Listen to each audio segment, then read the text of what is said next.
This is a bushingfix.com installation video. You'll start by removing all of the old bushing from the cable end and taking note of the direction that the bushing was installed.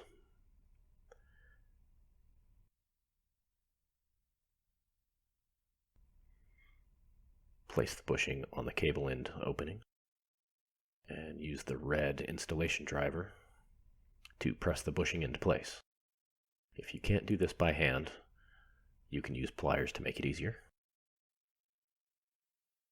Shouldn't require a lot of force.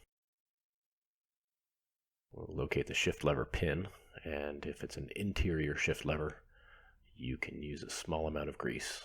Put it directly on the pin. If it's an exterior shift lever, don't use any grease on it. You can discard the grease. Put the cable end over the shift lever pin, snap it into place, test the installation, and that's it. Thanks for watching.